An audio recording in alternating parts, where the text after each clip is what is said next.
as I've just been saying, birth trauma is not acknowledged. It's not understood. And I've heard some horrendous stories talking to women around their birth and how they were treated, even to the point of where women said they felt raped because their waters were broken and so on and so forth. So the experiences that we have in labour, but also around preparing for birth or even pregnancy itself, can be very distressing for some women. Not every woman sails through pregnancy, and certainly a lot of weaknesses are highlighted in pregnancy. It's a bit like menopause. Once menopause starts, it starts showing up all of these elements that maybe we've been flatlining, we've been exhausted, we've been living on the edge for a long time. Pregnancy and menopause will highlight those things for us. So we're all born, and the type of birth can determine many factors about us. Birth trauma happens daily, and statistics are astounding. In natural birth situations, as well as surgical approaches, there can be birth trauma. It's a global issue, as C-section, elected or emergency intervention is the norm in modern day birthing practices, and preterm births are high in the UK and are factors in birth trauma. So this is stats from Tommy's, that 500 babies miscarried, 150 preterm, and 7 babies stillborn each day. This was in 2020. Figures of the 2,000 babies born alive. That is the area around how many of those have been smooth and how many of those births have been complex. Birth trauma comes from long, arduous birth processes, quick vaginal births, birth intervention, Vontau, Forceps, and the unexpected emergency C-section. Traumatic events can be defined as experiences that put either a person or someone close to them at risk of serious harm or death. Often defined as a psychological trauma at birth, birth trauma refers to the emotional and psychological injury experienced during or after childbirth. Exhaustion is a big factor of cause and effect in delivery processing. First, births can be elongated as cervix can be slow to open, and women are often tired before the birth process and run out of energy in labour. Therefore, intervention is required. The third trimester is more challenging with demands of the infant's growth, and women are tired and unprepared for the extent of a marathon labour that can very often take place. Infant can be hitting their head against the womb opening, causing trauma to their head in long labour processes. And what is considered a difficult birth is anything that lasts 18 hours or more. The other side of the coin is the size of the birth trauma, the size of the baby when the weight is over 8 pounds plus is generally more difficult and challenging to deliver. C-section intervention in birth is the modern trend, and 1 in 5 women are estimated to take elected C-section option globally. Surgical elective birth is running at 48% plus in some Western countries and growing. Intervention is required where health issues and the lives of the mother and infant are at risk. They are unnecessary. What the clinical intervention was for. In my day, in the 1970s, when I gave birth to my children, it was very rare, and C-section was only used in emergency situations. Worldwide cesarean section rates have risen from 7% in 1990 to 21% in 2021. And it's estimated that more women are going for the elective C-section, not realizing contraindicators that may come from that. According to the National Institute of Health, 45% of new mothers experience birth trauma. The effects can continue long after birth itself. 200,000 women were feeling traumatized by childbirth and developing symptoms of PTSD. Subsequent birth processes can also involve trauma, and it's dependent upon the birth choice. The psychological impacts is not defined for women and children in the data. So post-traumatic stress is very much involved with flashbacks, nightmares, extreme anxiety, and it can make life extremely challenging. And that's about 30,000 women a year in the UK, which will mean that there will be around 50,000 plus children affected from birth trauma. If the mother has PTSD effects, infants and other siblings feel the effects of that, and long-term ripple effects are horrendous for the family unit. Birth trauma is a physical and emotional distress experience during or after childbirth. But birth trauma refers to the psychological and emotional injury. University trials have shown women to be suffering from birth trauma 2 years plus beyond the birth experience, and psychological outcomes are longer term than we appreciate. During birth, mothers may experience feeling of fear, afraid, helpless, or unsupported by those around them. And after the birth process, women may feel guilt or numbness due to the events beyond their control, suffering from PTSD, panic attacks, depression, and anxiety. Very often these things do not kick in till they go home because they have had drugs, they're feeling out of it, shell shock, and as one trial explained, it's a bit like an earthquake or the experiences of an earthquake. We are shocked to the very core with the experience that we have. Certainly C-section recovery is more complicated for the mother. However, C-section can be emotional, shocking, and traumatic for the infant. Birth trauma exists from C-section, elective and or emergency, and complications include allergies, depression, withdrawn behaviour for the infant. Contraindicators for the mother may be long-term problems associated with C-section. Most of this is not monitored or recorded, and most women tend to want to keep away from further medical intervention after their labour trauma and tend to suffer in silence. Hysterectomy due to hemorrhage after caesarean section is reported to be 10 times more than vaginal delivery. And a recent London study found that women who had previously undergone C-sections were 27 times more likely to need obstructive hysterectomy after subsequent births. They also found that the risk of maternal death was increased 16-fold by C-section. Findings from research carried out in 1998 suggested C-section babies were more vulnerable to schizophrenia, breathing issues, pulmonary hypertension, allergies, behavior issues, lack of dopamine, digestion, and gut issues. And part of this is due to not going through the birth canal. They don't pick up the good bacteria from the mother. And there are many processes that are kick-started for the infant as they go through the birth canal, including hormonal stimulation. While it may be true that a child won't remember their birth, they will nevertheless be shaped by their experience. And birth trauma is unfortunately common, and it leaves lasting effects on the babies who endure it. Examples of traumatic events may cause mother to live postnatal PTSD from the type of birth experienced, or the difficult labour and long and painful delivery. When we are put into these shocking situations, they make a big impact upon us on every level, including hormonal, that can then cause other issues, imbalances for us to continue to live. Infant contraindicators from birth trauma. Little is understood regarding shock and adverse trauma from birth, believing they will grow out of it. Poor understanding exists around birth trauma with health providers, and parents are left to muddle through with misunderstanding and little or no support. Parents feel overwhelmed, affecting everyone in the household, with varying degrees of implications for infant PTSD, horror, and more family disruption. The die is set for infant imperfections in life, in mental, psychological, and emotional health, and contraindicators continue on body, mind, and emotion.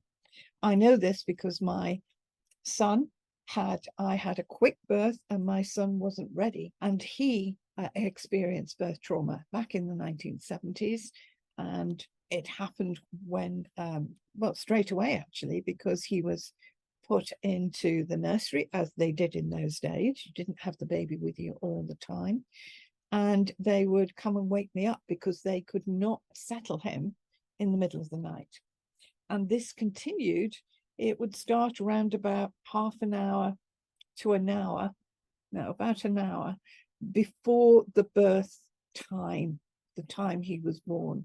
So for that hour, he started to get more and more distressed, and nothing would calm him down. I would walk the floor with him, and nothing I could do would help him. And after the birth time, which was around 4:10 in the morning, he started to calm down, and then he would sleep. And this went on and on and on. He didn't like confined spaces. Some mothers, as they say, my baby won't relax, they're fractious. All of those symptoms are very, very much around birth trauma. Doctors, midwives, I went to them, they didn't have an answer. They'll grow out of it. But unfortunately, it doesn't. It affects their self-esteem. It affects their gut, their self-confidence. It affects an awful lot of things that we don't take into consideration. Birth trauma affects families directly with women and children. Partners, children, grandparents are affected indirectly. The diagnosis of PTSD does not just relate to mothers. It can include fathers or partners who have experienced trauma and shock being present at the infant's birth. Sadly, birth trauma is misunderstood, not recognized as a long-term issue, short-sighted in outcomes and results. The full picture of crisis from birth trauma, certainly there is a lot of compassion that is missed by health professionals in general, causing further avoidable issues because we feel helpless and hopeless in this situation, misunderstood or not understood, and this causes further psychological issues. We need help, and we're not being recognized as needing that help. So maternal stress and depression in pregnancy has been on the increase for several decades, and it's estimated approximately 1 in 10 women will experience postpartum depression after giving birth, and some studies reporting 1 in 7 women. Sadly, it's believed that postpartum depression is more common than the data reveals. Some healthcare providers believe the condition's prevalence could be at least twice as much as and underreported and diagnosed. And recent research indicated the infant can be affected by the mother's postpartum or PTSD, postnatal depression as it was known, slowing down cognitive language development and showing signs of depression at a early age for the infant. The symptoms can be disorganized, insecure, so attachment terminology or diagnosis, higher rates of behavioral problems, lower grades at school. Over time, birth trauma has a profound consequence on social behavior, stress management, and emotional well-being. It may manifest as symptoms of various mental health disorders, including anxiety, depression, and PTSD. And very much PTSD can be underlying for these children and mothers, parents, and can last a long time.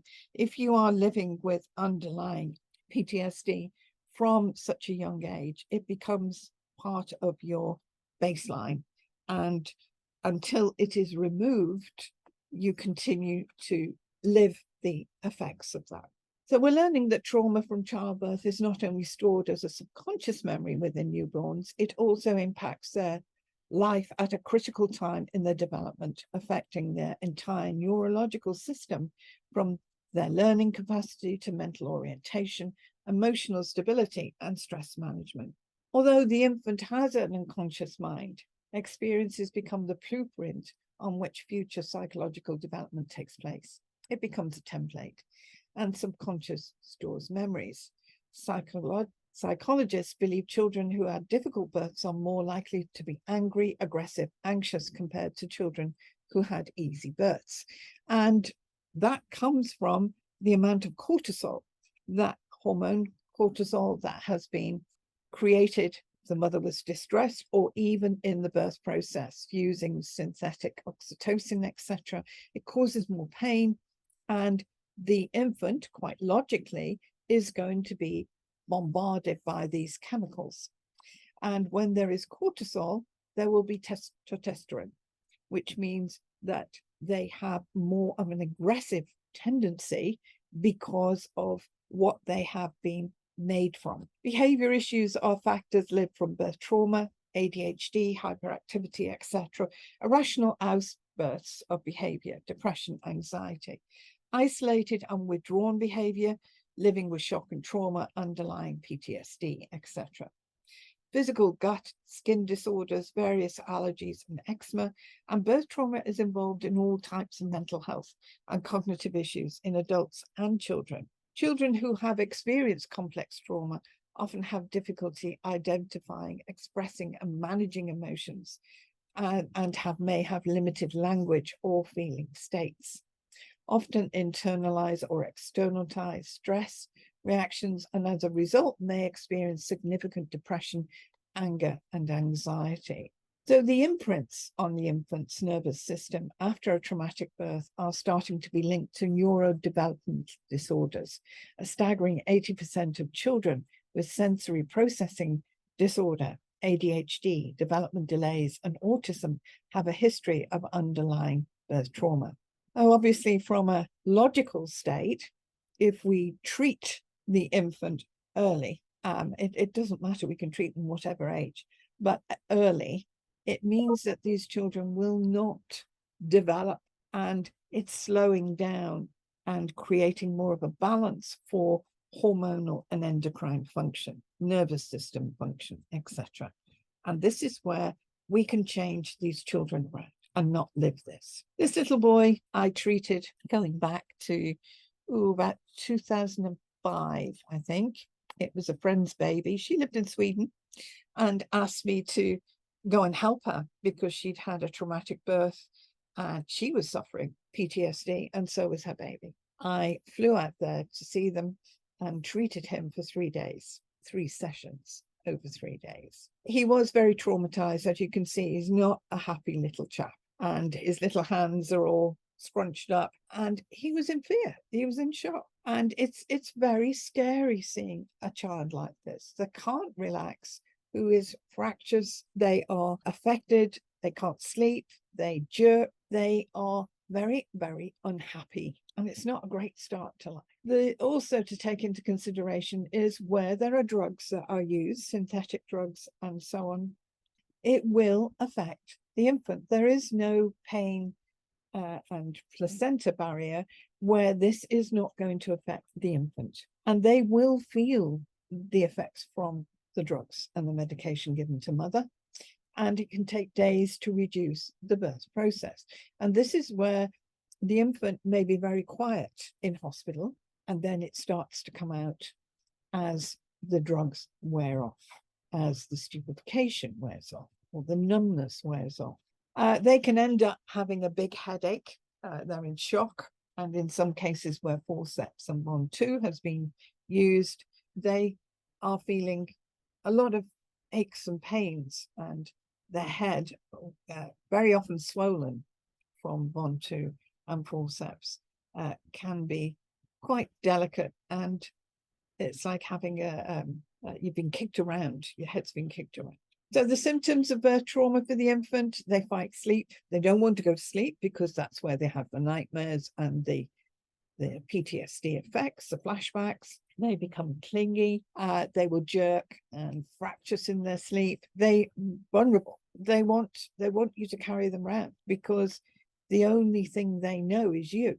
They've been in the womb for 9 months, and all they want is the mum. Because they know that heartbeat, they know that smell, they know everything about the mother, because that's how they've been grown. And that is going to give them some comfort. They can have challenges taking the breast or the bottle, poor digestive excretion, because where it hits is in the gut, the shock. They can have colic, their body can be stiff and unyielding, distressed, unhappy, and cries constantly, as nothing will plague the infant. Intervention facts: when intervention is applied, it will interfere with the baby's internal birth automations. It knocks out critical automated hormonal aspects in place to alleviate shock for infant and mother. The body provides in normal vaginal births. Synthetic drugs and interventions stop automatic hormones supporting the infant in the birth process. It prevents oxytocin flooding the infant, setting positive results and smoothing the birth process with love and nurturing, reducing stress and preventing increased stress baselines, the coping strategies that are forming within the infant. It disrupts a smooth bonding experience and profound sacred moments with the parents, because quite frankly, both the baby and the mother are out of it, and bonding process is going to be challenging. The long-term health consequences, traumatic experiences in childhood have been linked to increased medical conditions throughout the individual's lives. Adverse childhood experiences, the ACE study, is a longitudinal study that explored the long-lasting impacts of childhood trauma into adulthood. And this happened back in 1996. And they found that inflammatory stress hormones flood a child's body and brain, and they alter the genes that oversee our stress reactivity, resetting the stress response to high in life. And obviously, as cortisol is surged from the mother, this is what it's going to do for the infant. The increases of risk of inflammation manifesting later in health disorders, such as cancer, heart disease, autoimmune disorders, rheumatoid arthritis, diabetes, they are all there with this inflammatory stress hormones that flood the body. And obviously, if the mother is distressed, she is creating those stress hormones. The infant will be receiving that, creating the baseline for the infant to live. This would also include adverse childhood experiences that go on in life. And of course, the adverse experiences happen in adulthood as well. When we are stressed, this is what we do. The body reacts with stress hormones and other chemicals and peptides that then produce our internal state. It also found that there was risky behavior.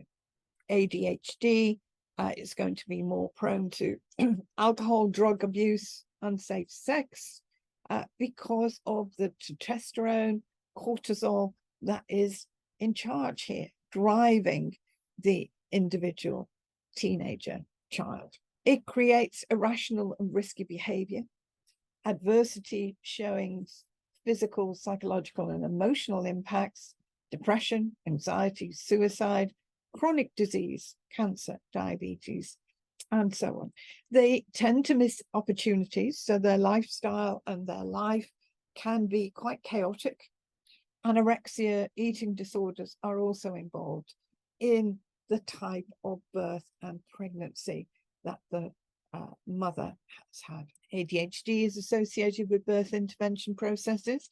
It damages the frontal and temporal lobes, associated with mother stress through their pregnancy, which causes hormones to be stimulated and too much testosterone to be absorbed by the fetus, therefore creating patterns of overreaction and frontal cortex being stimulated, which deals with structure and performance. And the hormonal base functions are set to overreaction and hyperactivity. There's no stop involved. How do you know if your baby has birth trauma? Childbirth injury symptoms generally become obvious when children are missing milestones and showing physical signs of brain or nerve damage.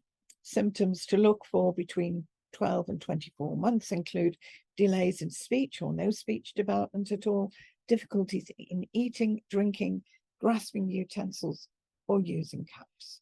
So my anecdotal evidence and my quest of data shows links to a whole host of psychological, emotional, and physical symptoms involved in birth trauma. The physical include digestive and gut issues, eczema, asthma, headaches. As you can see, the physiological impacts are greater. And you have a whole list here of aversions and adverse experiences will affect the infant into adulthood. You can very much have a lot of this freeze of mind and frozen and numb living from these types of birth, and certainly creates an awful lot of shock that doesn't recede it creates those actions and reactions, certainly on a hormonal level, create more cortisol, more testosterone, etc.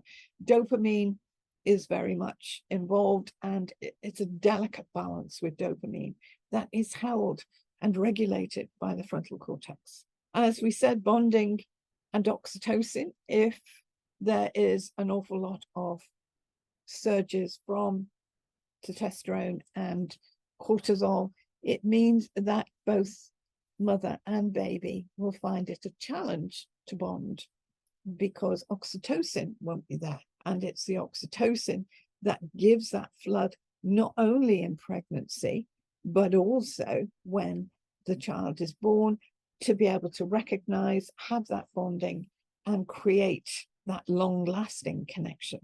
If the bonding process is interfered with, the child can feel abandoned, shut down to love and nurturing. That's where you get more numbness, more frozenness, and the child can feel separate in the rest of the family with patterns of behavior, showing the feeling of indifference. Neglect will be felt, and the child becomes remote to others' feelings and behavior. It may also show itself as naughty behavior, wanting attention, or just quiet and remote. And logic tells us if the mother is drugged up, just laying the baby on her chest is not going to give that oxytocin effect. Both are in trauma, instead flooded with cortisol. It gives the opposite effect, and together with stress and hormone bombardment, creating a baseline of separation and shock. Oxytocin is not around while in trauma. And going forward, PTSD can be underlying for both parent and child, elongating the separation. And we may love our child, yet not love our child, as the child is associated with the mother's trauma and aversion remains between them. We are starting to get the picture of bonding as important. Unfortunately, the just laying of the baby on the chest on the mother to bond is not quite doing it if you have all this other stuff going on in the background. It may quieten the baby, but they're not going to get that oxytocin. Certainly, working with women, I had one woman who had a very, very shocking birth process. And she said when her little girl was 15 months, she liked her, not loved, liked, as no bonding had taken place between her and her child. So testosterone does the opposite to oxytocin, creating anxiety and anger. And when the mother is in fear, anxiety and stress in pregnancy, the child is bombarded with testosterone, resulting in an infant which will have primary feelings of aggression from its young age. If a child does not receive emotional nurturing in those early days to soften testosterone, creating new positive brain pathways, we are looking at a child who could have limiting emotional boundaries and menacing behavior, all from the lack of oxytocin and missing out on bonding process at birth. It does have a long-term issue. While in the womb, the infant will feel what the mother feels, what she hears, and will respond to her emotions accordingly. And when the mother is anxious or in stressful state, she will respond internally with hormones, peptides, and chemicals, which of course the child is then formed from. This transference and interaction happens 24/7. So it's really, really important from Joy Wisdom Trust's point of view that we look after our women. We help them to have less stress in their lives and helping them to then produce an infant that is not going to then have these imbalances. From experience of treating on a one-to-one level, I have found the lack of oxytocin carries on, creating hindrance in their personal and social relationships, social interactions with far-reaching possibilities. Personal relationships suffer as the individual does not know how to love, how to show love, or to receive love. And why should they? They have not experienced or received it before. They are cold to love, not knowing what it feels like or how to react in these gentle emotions. And certainly children, I've met children and worked with children who have been like that. They didn't know how to react or accept that gentleness or care, nurturing. And there's plenty of them I've met as adults too. No parent wants infant or child to suffer health symptoms from birth experiences. an unjust situation, and we need to wake up to the suffering that is being caused through ignorance, lack of awareness, and poor education. We accept these conditions as the norm when it's abnormal outcomes from birth, especially when the majority can be prevented. Joy Wisdom Trust has programs to help reduce that suffering and education, to bring more awareness and new thinking around birth and the implications that follow through to the lack of education and compassionate understanding of the emotional and psychological needs of both mother and baby, missing in society's health programs. Skeletal alignment for mother and baby is recommended, and at the end of pregnancy, those muscles work overtime without the natural stretch of vaginal birth. They can stay tight. Pelvic floor muscles also tense up to guard when we're in pain. The pain of C-section on top of 9 months of gradual tension can lead to an overly tight pelvic floor. You can have the other side of the coin where the pelvis, women have pubosis in pregnancy, where the pelvis is opening up too much. And that is also a very painful situation for the mother and often ends up on crutches. It's challenging to go upstairs, etc. And I've worked with women with those situations as well and been able to help them. So the skeletal is really, really important for the mother, for them to get back into position, but also for the baby. They've been squished into a short amount of space, and if it's a bigger baby, they will be very squished. Unraveling them basically so that the muscles, the tendons of as they grow will grow in the correct way rather than this squished way. And very much the shoulders, hips, and neck can be out of alignment. Having worked with babies with craniosacral therapy, I know that firsthand. And every baby I've treated has had some of those issues. And it's logic when you think about how they're compact in the womb. But yes, we can offer that and also strongly suggest it for mothers and babies. It helps for women, especially with their back, their spine, legs, all the positioning changes while we are pregnant, and we need to get back to our correct posture. The emotional release treatment is key to remove the birth trauma, the shock and the trauma for the mother as well as the baby. And that can be done at the same time as the skeletal alignment, which is helping them then to release the shock and trauma. And from my experience with newborns or a couple of months old, that can happen in 2, maybe 3 sessions. So it's a short space of time that is going to prevent an awful lot of these other things that can come from not having that. The infant still living with the PTSD and shock and trauma. 2 or 3 40-minute sessions is nothing compared to the benefits it's going to have by not developing these further contraindicators for both mother and the baby.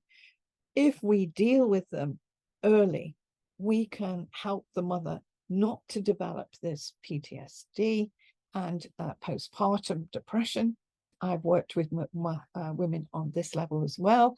Yes, there can be. It's very much a hormonal imbalance, and creating that endocrine and hormonal rebalance helps them then to be happier in themselves, and they can cope and they have a better relationship with their baby. It makes sense. It's logic. And certainly I've seen women who have been diagnosed with PPD, postpartum depression, and when they have come to me, having worked with them with PPD previously, when they've had other children, and then a future child, they were told, oh yes, you've got PPD, and they were just exhausted. It was very, very different treating them because the hormonal stimulus wasn't there. They were just exhausted. And this mother had worked up until the last minute before she gave birth. She had 2 other children. Yet women do live on this exhaustion level constantly, still expect to be able to function, and we fall down at some point. This is my book, Pregnancy and Birth, A New Generation, that covers all sorts of information from conception to birth, ADHD, allergies, and so on. It covers right through childhood disorders, mothers' issues in pregnancy, and also about women's health. It's a book that you can dip in and out of, and there is an awful lot of information in that. And everything stands from when I wrote this book it was launched in 2010. Nothing has changed. We're still having the same situation, and it's very sad to recognize that. So from Joy, Wisdom, Trust, goals are: we must prevent and avoid the magnitude of health outcomes that continue to come just from birth. Professional education requires updating, as we are stoically working from the 1950s and 60s discoveries. Education is key on all fronts of parental and professional to help make change and have informed choice about birth. We need to be more aware of the situation and prepare for births. Women need to prepare for birth and to ensure that they have that energy for the birth process. Critical factors exist and must be acknowledged on all sides and take responsibility to prevent the ongoing tragedies children live from ignorance within society, because the type of birth that we are having are causing these issues, and we need to put things in place to prevent, avoid, to help those that are living or have experienced that, and reducing it from a very early age.